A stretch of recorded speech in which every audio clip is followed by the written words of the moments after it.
On the latest episode, we are joined by FA County Coach Developer Sally Needham. Sally speaks to us around evoking curiosity across the psych and social corner in the foundation phase.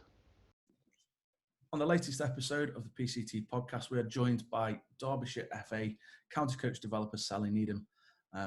So I don't think I need to introduce any further. Sally, it's an absolute honour to have you today. How are you? I'm good, thank you. Are you? Yeah, not too bad, not too bad. Good. Obviously, we're recording this during lockdown. 9 Yeah. then I think we are at the minute. Look, it's an absolute honour to speak to you. How are you keeping during lockdown? Good, thank you. I'm doing a lot of baking, a lot of cooking for some kind of logical processing in my brain. Trying to just be kind to myself when I have a bit of an off day, or trying not to just make a list and try and get everything done in one day. Make it kind of a thing of I've got a couple of weeks, or it's you always try and rush to get through things or get things done. So I'm finding my rhythm a little bit, but yeah, all good, thank you. Good stuff. And how's it currently affecting sort of your job? Are you becoming busy, more busy? A little bit more busy. But yeah, it's we're just trying to keep connected with our learners. So part of my role is obviously support learners through their qualifications. So yeah, it's changed slightly in a sense of I'm not going out to actually watch them work and have the in-situ support, but we're trying just to connect in. And I did some drop-in sessions last week with some of the level 2 learners around, just looking at the project and just keep in contact with them, and same with the new cohort, the UEFA. So we had a little just getting to know each other. And so it's changed in one way, the fact that I'm not going out and doing the in-situ sports, but still trying to check in and connect and support them, so that when we get back to the grass, the kind of the projects and all the other stuff's kind of in line and on top of things. So it's just a case of then going out and supporting them. So yeah, trying to get them just into a best possible place and just try just to really just keep in connection with them. No, that's great. I mean, for those listening who've probably lived under a rock or aren't aware of the work that you do, can you just give a bit of an insight into what your role currently does? So obviously mentioned my role as county coach developer, so that's my main role. But my area that I've really got a passion in is foundation phase for a start. But then I started looking at child development quite in a different capacity. So very fortunate that I was one of the learners on the pilot of the Advanced Youth Award in 2012, and the psych and social elements that got delivered kind of really evoked some curiosity in me. And I wanted then to know the how and the why. So I've gone and kind of looked at child development, neuroscience, social attachment, to understand what goes off below the surface. So we tend to talk a lot around, we tend to, I feel, sometimes do very much surface level, so very much grass stuff. And I've tried to look at kind of what's going off below the surface that influences that.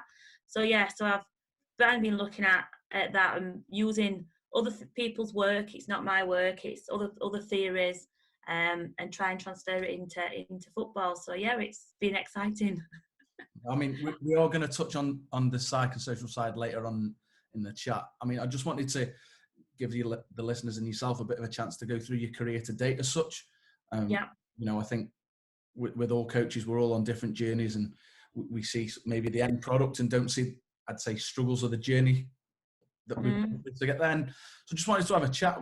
What first got you into coaching? At what age was that you sort of sparked that curiosity? Do you know what? I didn't actually want to get into coaching, if I'm being honest.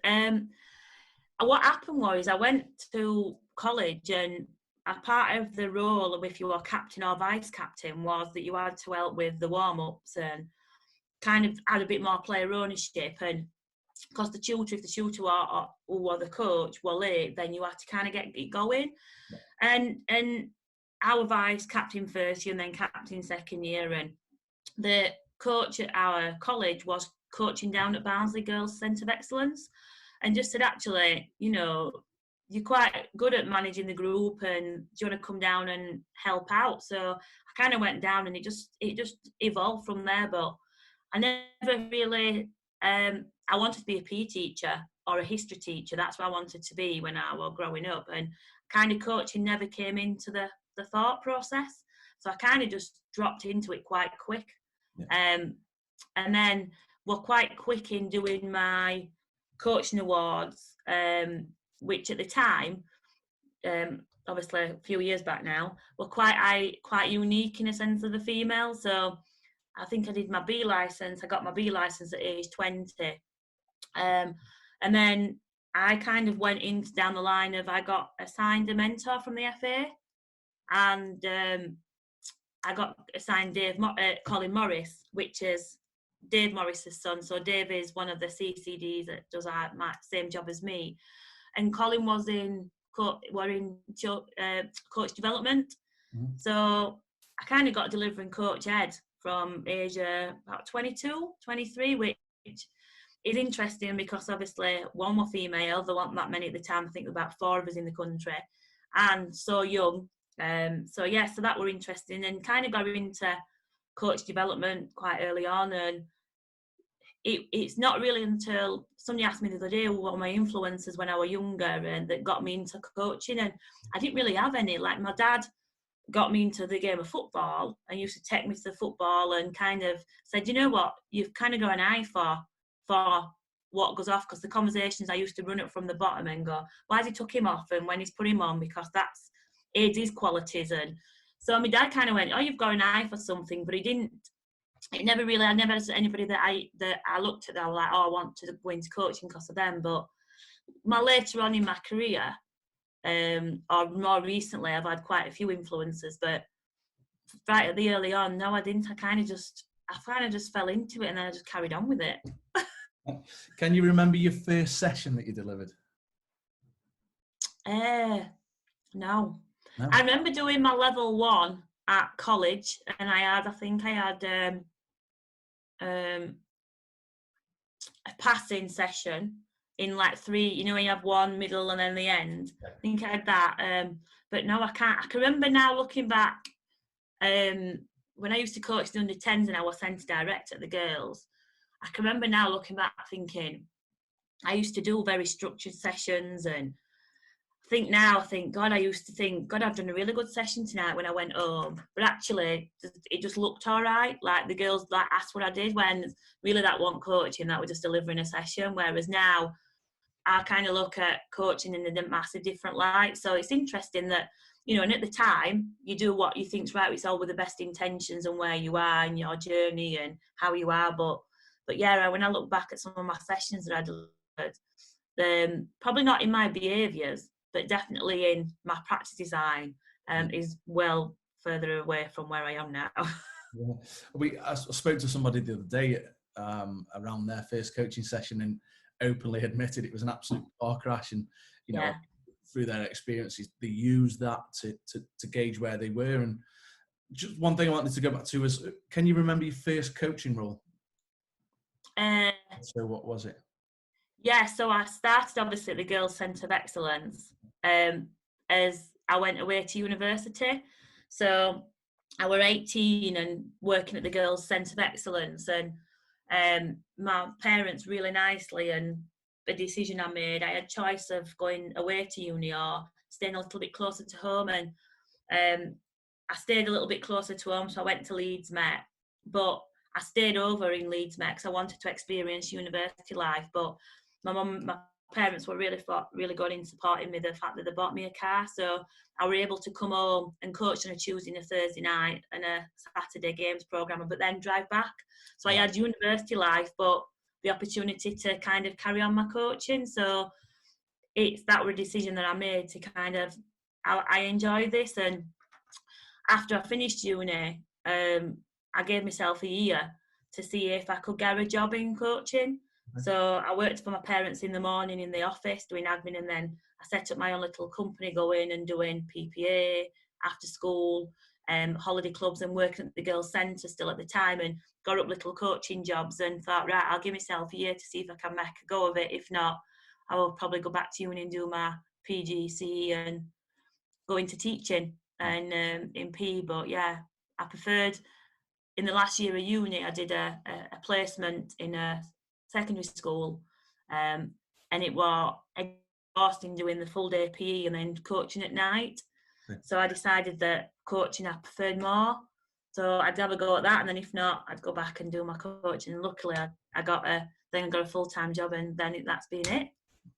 I mean, one thing I'm interested in terms of playing, you mentioned you were playing at university. You've got the B license at 20 years old. Did that influence the way that you played, doing, that level of coaching qualification so young? And was there a tipping point maybe at that point of going, I'm seeing the game a little bit differently? Yes. I think, and I'm going to be a little bit controversial here, but the impact that it was more an impact for the coach coaching me. Okay.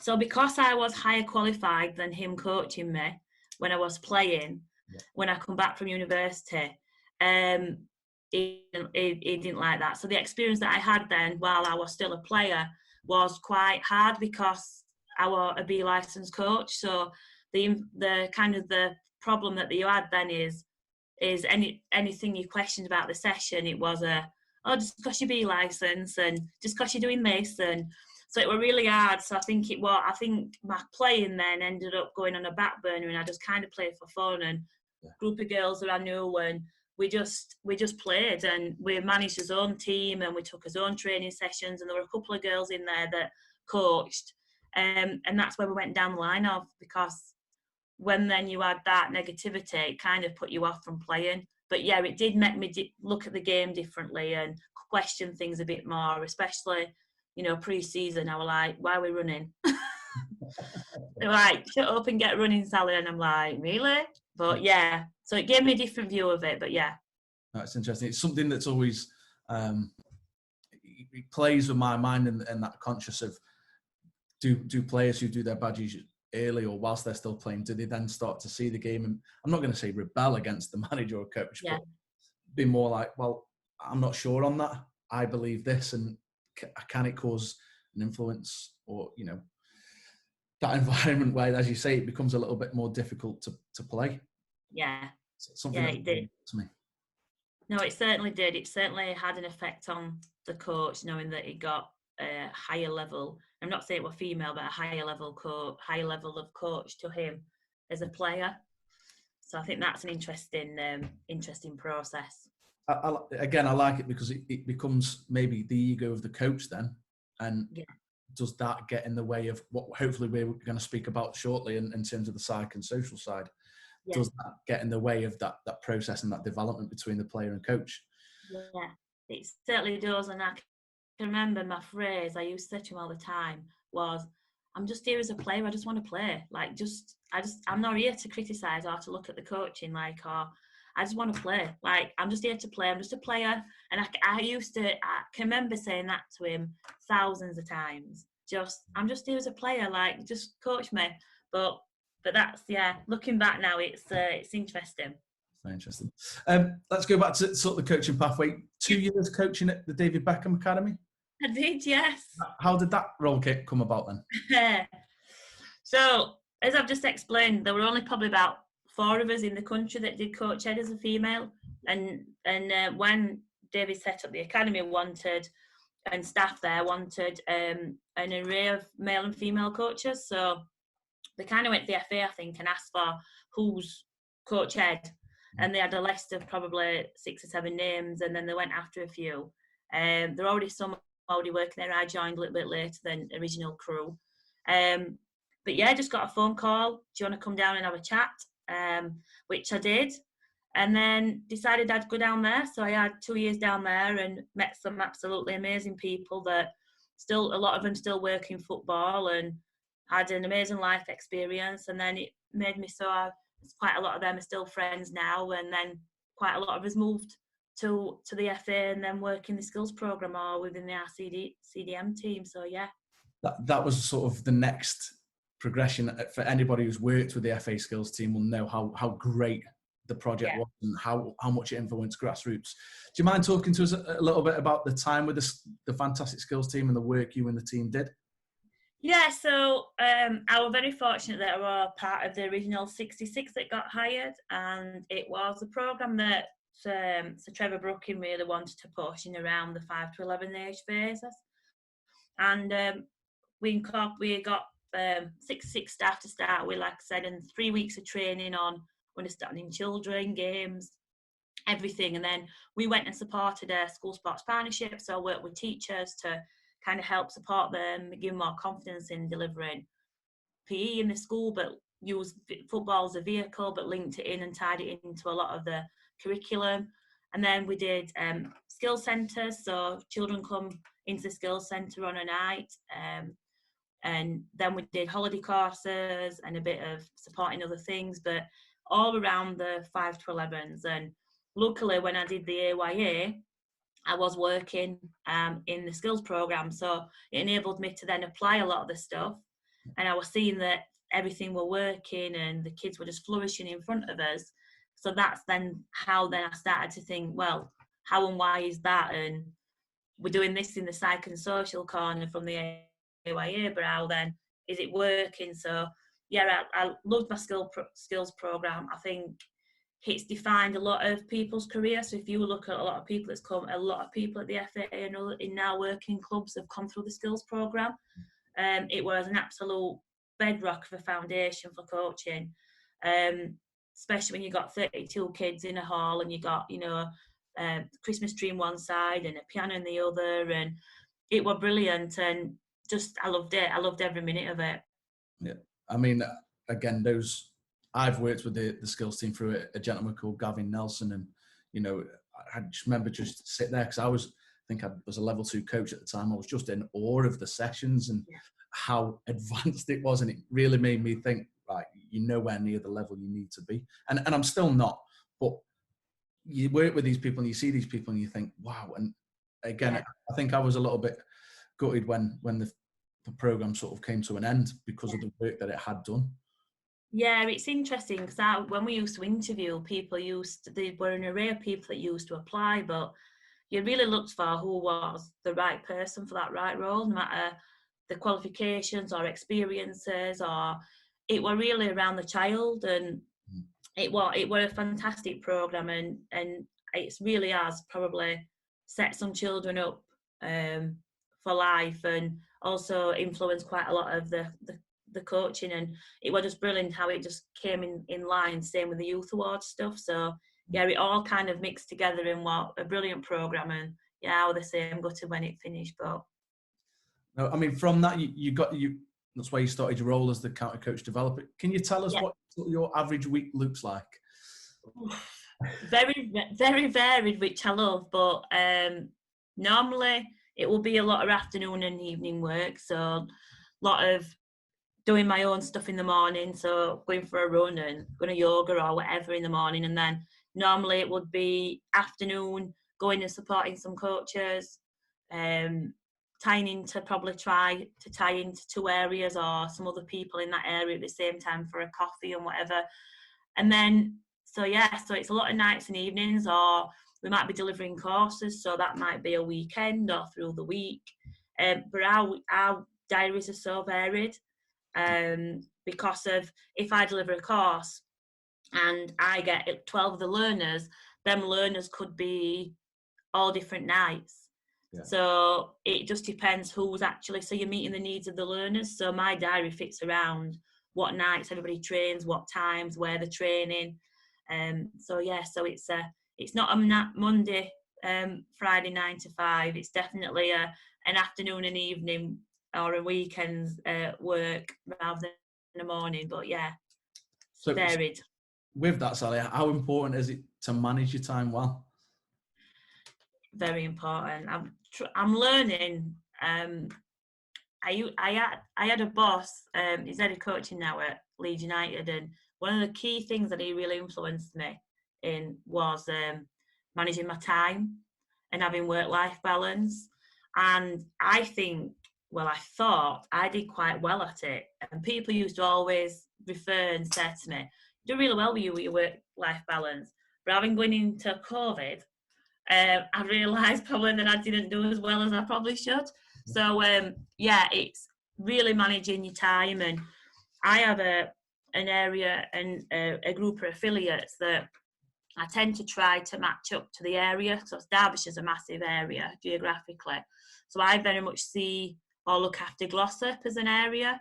So I sometimes might get up to Glossop at say 4, meet a coach, and then 4 till 5, or well 5 while 6, watching the session, and then watching the session 8 while 9. Yeah. So you've got to really plan your time. But yeah, massive lesson that Fozzie gave to me were around managing your time and work-life balance, and he really reiterated it on a regular basis. So it started me in good stead in that way.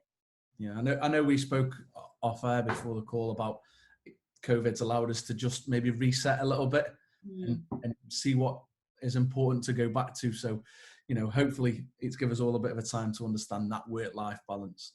Definitely hope so.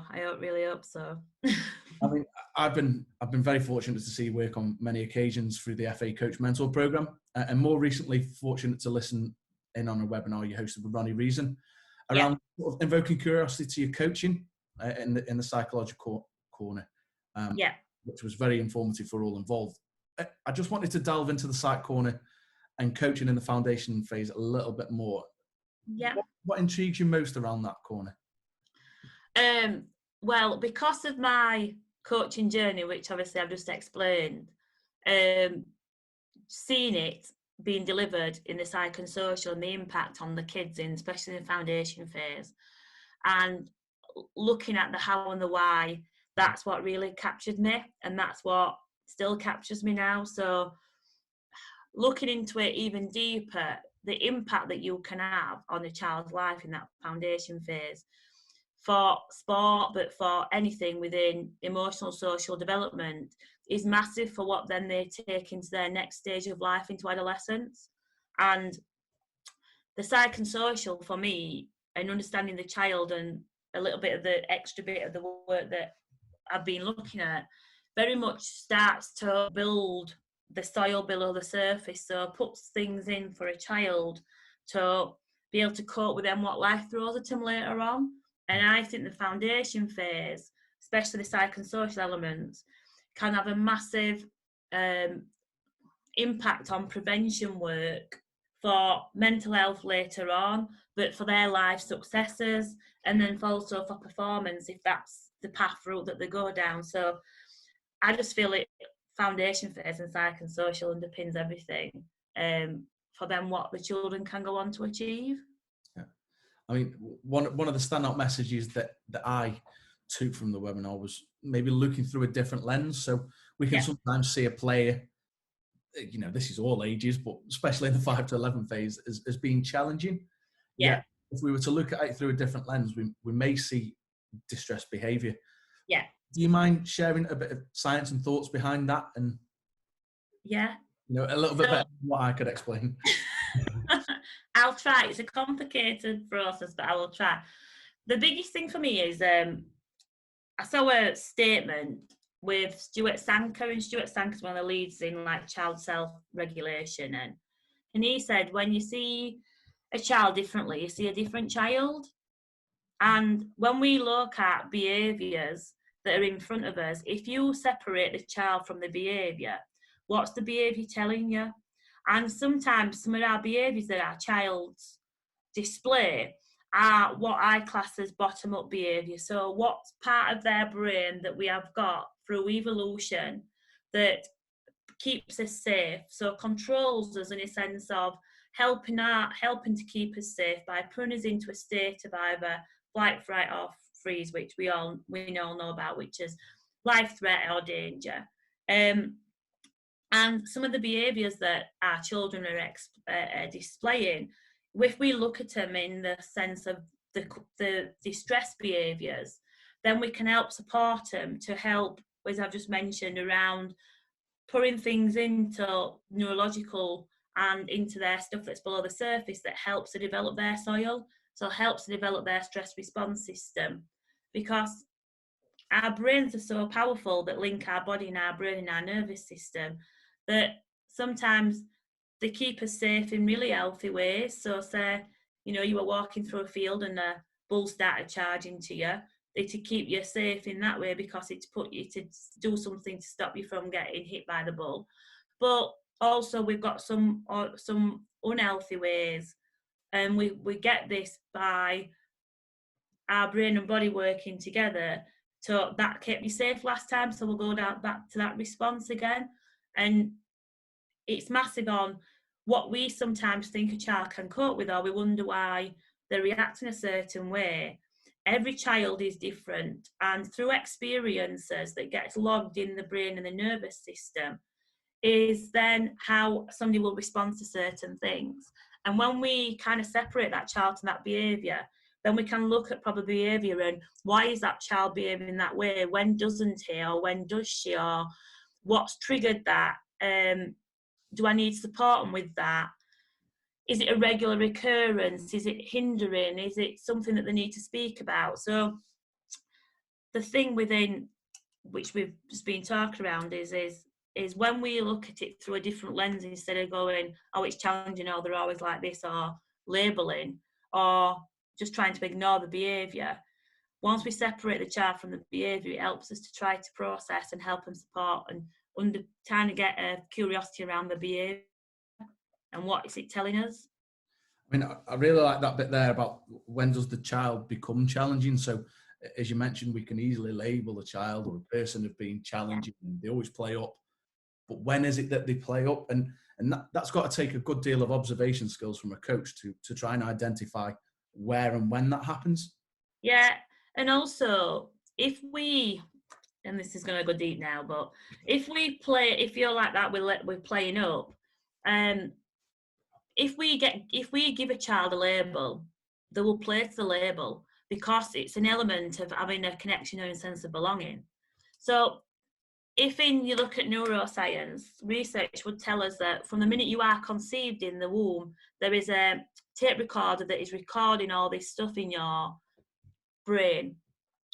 And I get it all the time when I go to sessions. They'll say, oh, he's joker at group, or he's naughty one.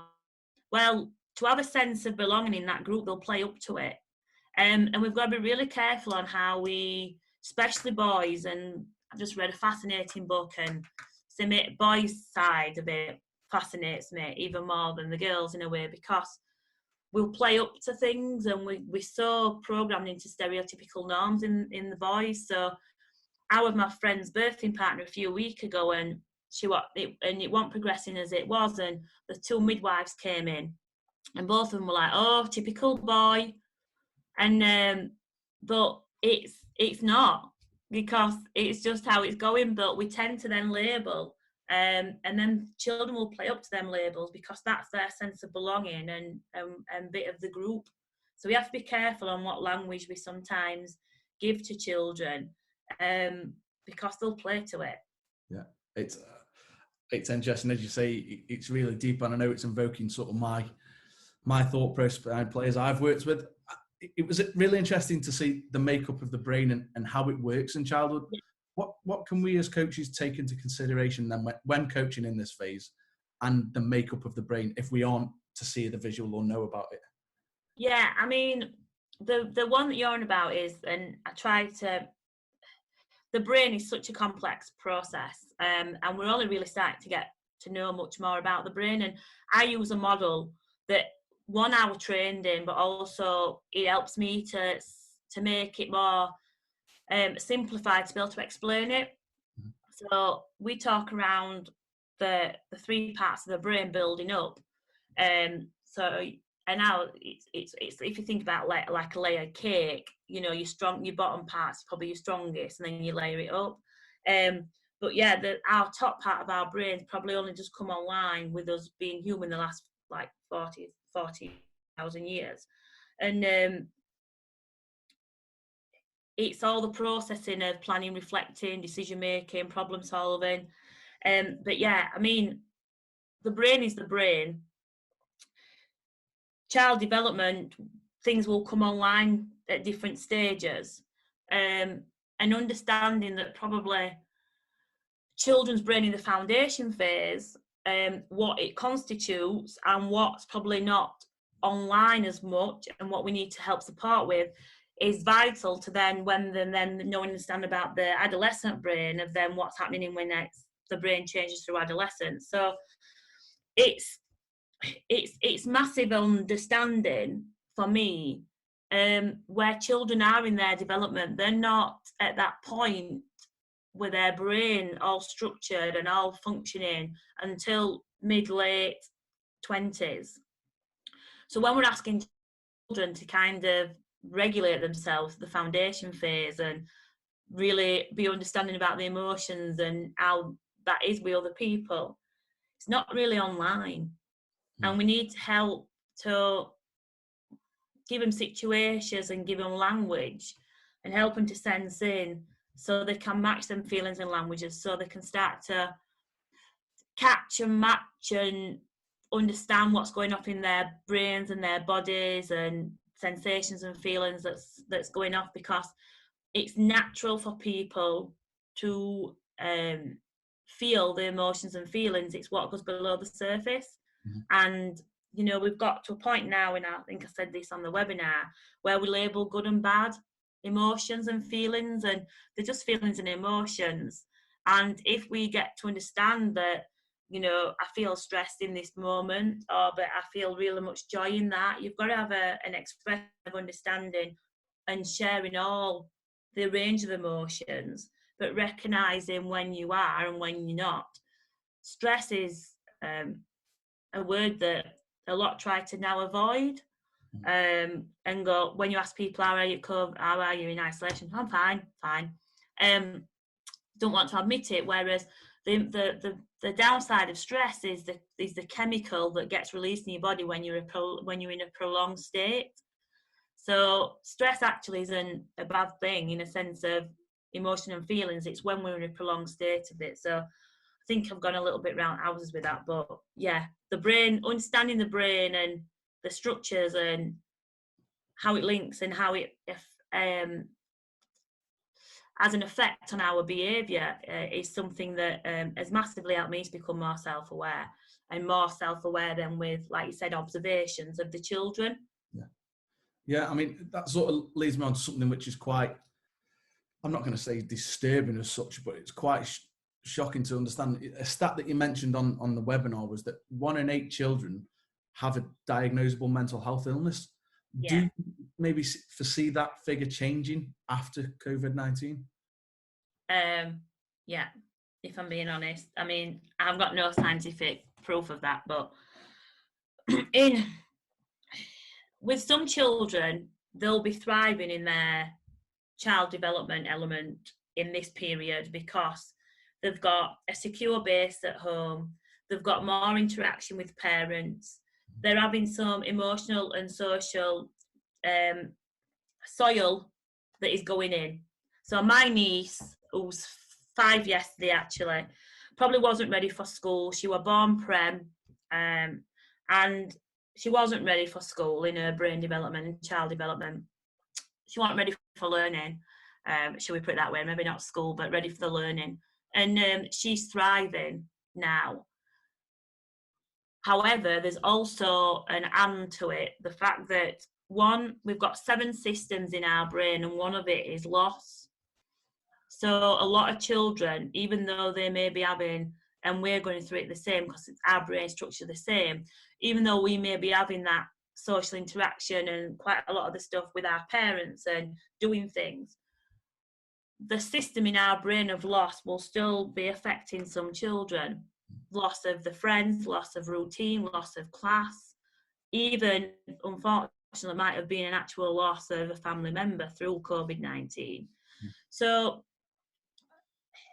children that are vulnerable and at home in this period that's not having that social emotional, it will be even worse for them. So yeah, I think even though some children are having a great experience at home with parents or caregivers, they will still be going through an element of loss, and that will come out.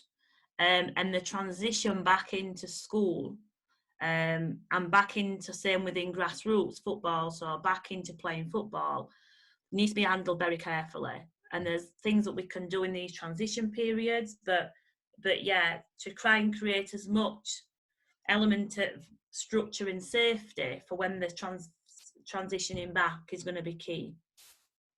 I mean, one of the things that I may foresee, you know, if I was to throw it out there, that when we do return to some normality, whatever that may look like, there may be times we will see a child's behaviour as attention seeking.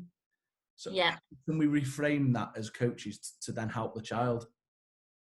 Yeah, so I think I put a slide up, didn't I, on the slide up on the webinar. So, and I think I mentioned it earlier, if we reframe some of our language and we also reframe some of our seeing of the behaviour, we can see it differently. And children sometimes, through situations, have an unhealthy way of trying to get in connection with us. So we'll sometimes term it like attention seeking, but actually some children really just want to get into connection with you, or they want you to really attune to them, or they want you to keep them safe. So, you know, I'm really struggling here. Can you keep me safe with it? And the more that we can look at that, and every child is so different, which I know I keep mentioning, but if you can look at how you respond to that child, that some of their needs or some of the behaviours that gets expressed is from an unmet need. So they'll be expressing some of those behaviours for you to meet their needs. Mm-hmm. And the more that we can meet their needs, the more that we can help change some of their pathways or their unhealthy ways of trying to get in connection. And a lot of children, you know, will tap or will pull shirts that they're like the kid in front, and sometimes that's a case of, can you just talk to me? Instead of the child being able to say, actually, do you know, have you had a good day at school today? And want to get into connection, they're trying in different ways. So be curious about what's the behaviour, what are they trying to get you to do, because a lot of it will not be attention. It'll be either, look at me and see me and connect with me and protect me and hear me out. No, I love that. And again, from the webinar, was the bits that I took was the connect with me, which you're saying there, you know, just maybe speak to them. They might just want to speak to you. Understand them. And then most importantly, I would probably say, is to protect them in that environment. It may be that they're trying to tell you something, and, you know, we're going to have to really evolve the role of a coach, I think, coming back after this, to observe and understand a child's behaviour or messages. Yeah, and there's things we can do in our session to try to put in to create that sense of certainty and structure without going structured session. So if you create the element of certainty and structure, which creates psychological safety, it allows for more creativity.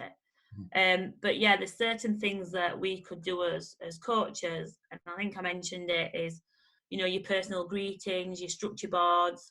Within this time between now and going back, if I was starting training next Tuesday, I would contact all my players on the Friday and go, can't wait to see you on Tuesday, this is what we're going to do, and a structure of what it is.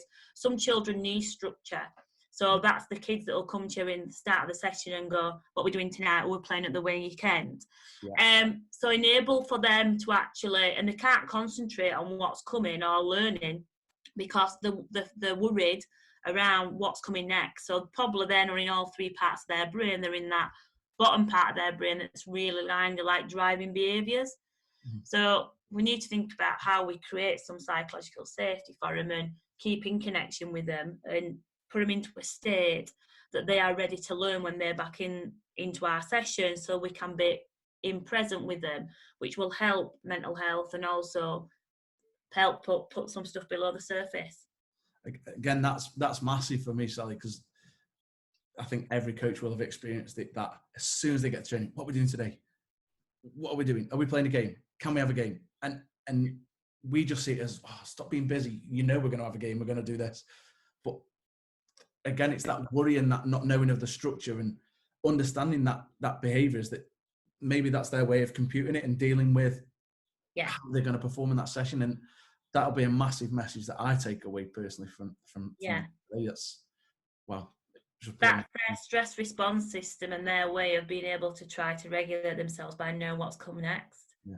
So when we go to some children, and I saw it in a game just before I went obviously into lockdown, and the child asked, they were in a tournament, the child asked, what will they play next? And the coach said, just concentrate on this game. So he went to the next child outside of him, and we play next. Now we can't concentrate on the game because in his certainty and his worrying about what's coming next.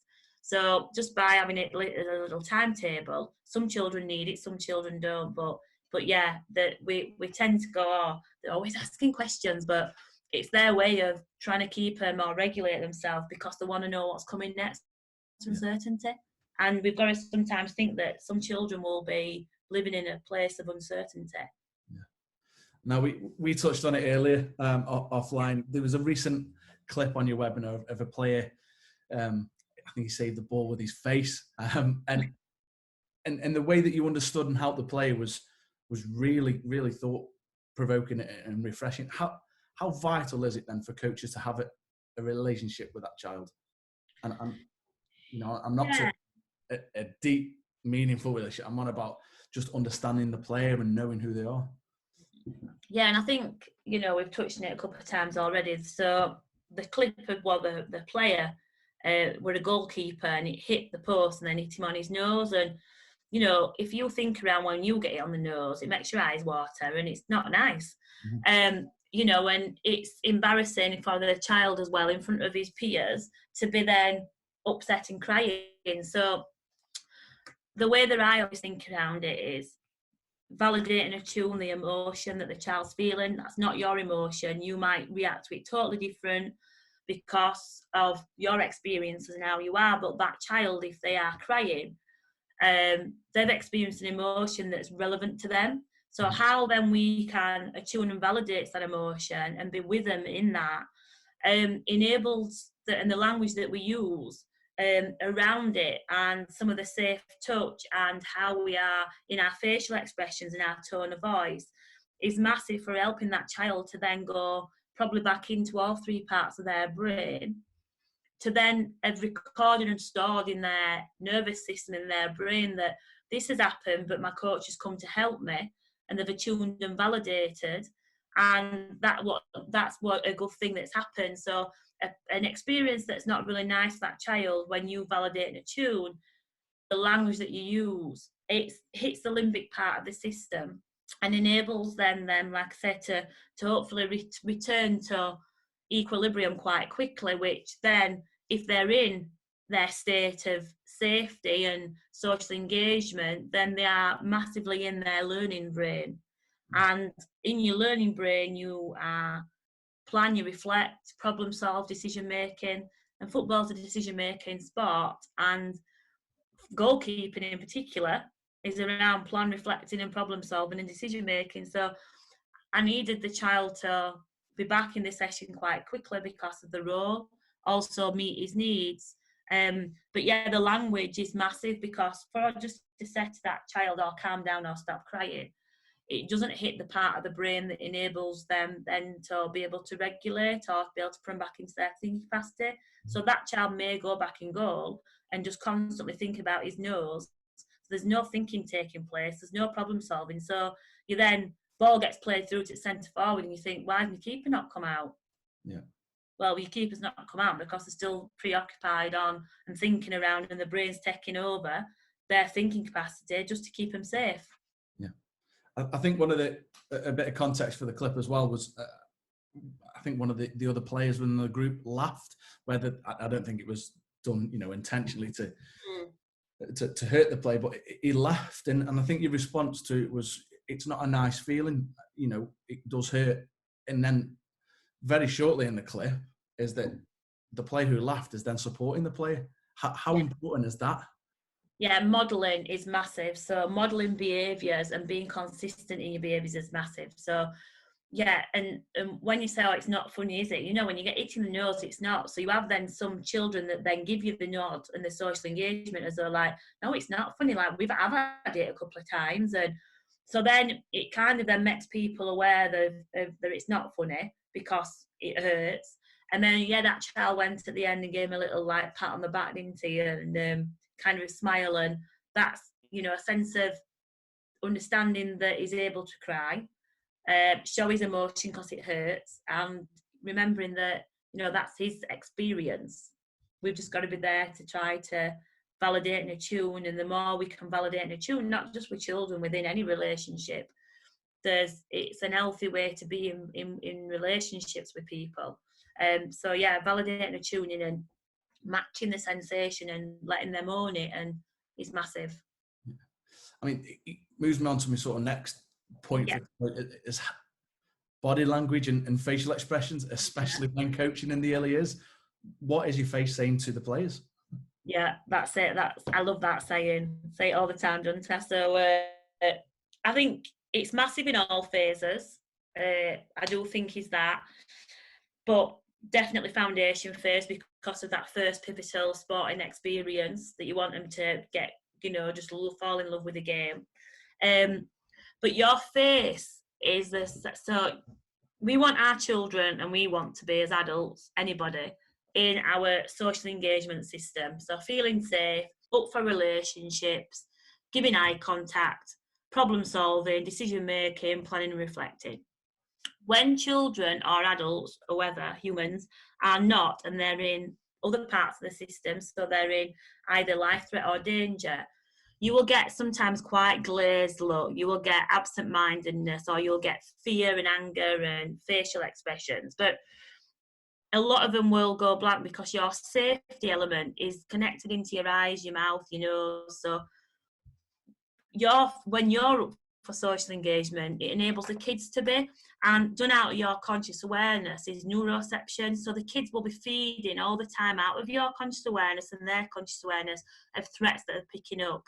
So if your face isn't in social engagement, or it's detecting, or the kids are detecting threat, it will set them off into not in their social engagement system, which is vital for learning and behaviour. So yeah, I would definitely say have a little look at your face and examine, like you said, what's your face saying to your players, because it's massive on threat detection, and every child will be different and how they perceive that. But yeah, it's all linked into your social engagement system, and you'll get it as well with players when you ask them a question, or at half time you have some that nod and give you eye contact, so they're in their social engagement system. You've got some that's very glazed, that don't give you eye contact. Well, it's a key indicator that they're probably not in their social engagement system. So planning and reflecting and thinking about what they've just done first half, it's just not happening. Within the psych corner, we've got the 5 C's, obviously: confidence, control, concentration, communication, and commitment. Yeah. Would you say there was one C that is more important than the others, or are they equally as important? I think they're equally as important. I think the one for me is around understanding the stress response system. So the 5 C's for me, in a sense, and I think I use this metaphor quite a bit, is the grass level of Wembley. So the 5 C's for me is grass level Wembley. Understanding about stress response system and neuroscience of the brain is the stuff, that the soil below the surface. And what enables Wembley to look beautiful all the year round and grow back with NFL, and that's been, is really good soil and care and nurture from the groundsman. So the thing for me is the 5 C's is the soil, is the grass thing, but understanding around child development and neuroscience is what's below the surface. Because for a child to be more confident, there's probably a brain interruption happened between certain stages in child development. And for a child to be confident to try things, they've got to be in their social engagement system, which means they've got to have a good stress response system, or be in their social engagement system at that particular point to be able to then be confident enough to try something, to have that commitment element, or they're just going to be surviving if they're not in their social engagement system. So I don't think one's more important than the other. I think that, and for them to be really understood and to be used with real purpose and impact, then you need to have some of the knowledge of the stuff that sits below that. No worries. I mean, so what advice would you give to coaches then working in the foundation phase and the importance around the psych corner, and understanding and incorporating it into their coaching syllabus and practices? I would just be consistent with your behaviours and don't hold your grudge. So if a child does something, then the next day, don't hold the grudge with it. Be consistent in how you are, so you know that if they're done something. And my mum used to use this saying all the time with me, and I never realised the impact. She used to say to me, I love you, Sally, but this moment in time I don't like you. Interesting. And she used to be consistent with that. I love you, but I don't, at this moment in time I don't like you. And she never held a grudge. It was like forgotten with them. We'd speak about it later, or she'd highlight the behaviour, but she would always start with that. And I think that's in the foundation phase, understanding about them as children first and foremost before you start going into how you're developing your practices, is be consistent, set the boundaries, and create the environment that enables them to be in as much as they can their social engagement system before they start, and understand that every child's totally different. So what you experience, or what they experience, or what they fear, or their behaviours will be totally different. So yeah, and the modelling. So I think a lot of it comes back to us role modelling, being consistent, creating them boundaries, noticing behaviours, which I think then influences the psych and influences them as children. And so yeah, I'd look at it that way regarding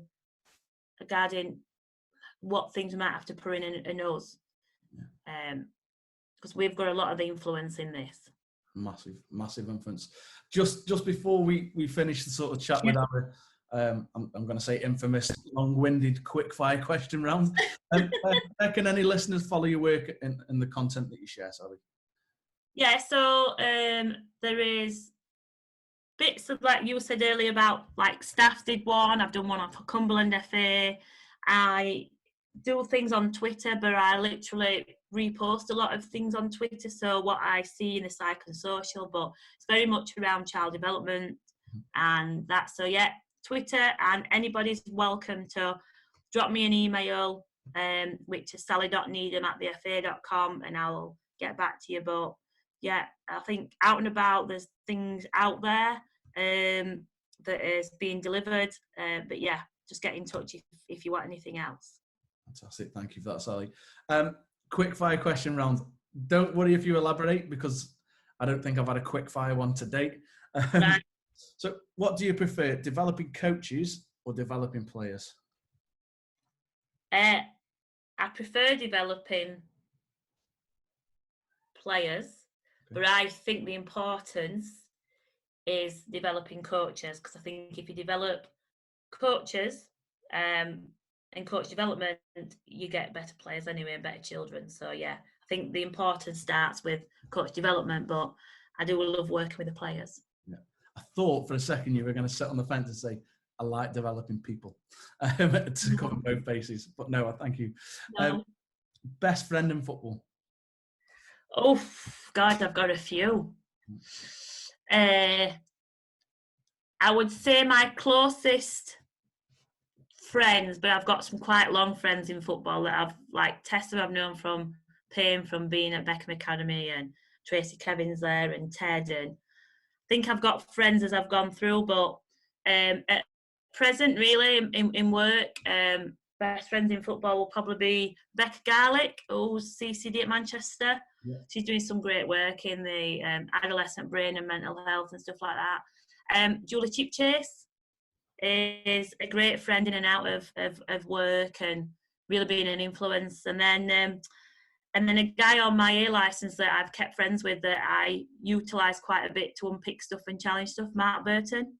So yeah, probably them three are probably my closest friends in football at the minute. Fantastic. Biggest wow moment so far?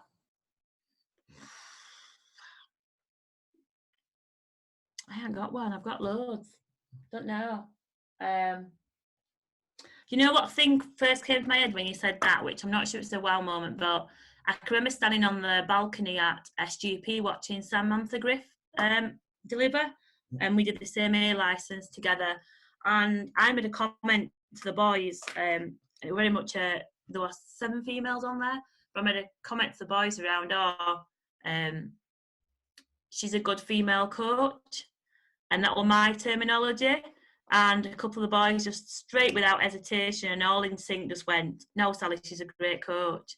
Wow. And I just had a moment there, and I just thought, yeah, that was. So when you said wow moment, kind of, that's the first thing that jumped to my head. No, that is a wow moment. That's massive. Yeah. One that people have struggled with. Describe yourself in 3 words. Can I go colours? If only if you had a little context behind it. Okay. Green. Soil. With what? Sorry. We'll add some soil to it, not context. Oh yeah. Okay. I'd go yellow because I do think I'm quite sociable and bubbly. I'd go green because I think I'm quite self-regulated and calm. And I'd go red because I definitely have got a little bit of a Leo side and loyal. So yeah, so 3 colours I think. Fantastic. That's it. Different spin on it. I like that. Is there anybody you would recommend or like to hear us speak to on the podcast? Oof, God, I've got loads. At the minute, I'm really picking the brains of Dr. Suzanne Brown. So she's works for Arsenal, but does very much clinical psychology. So she's a great one that I'm looking at.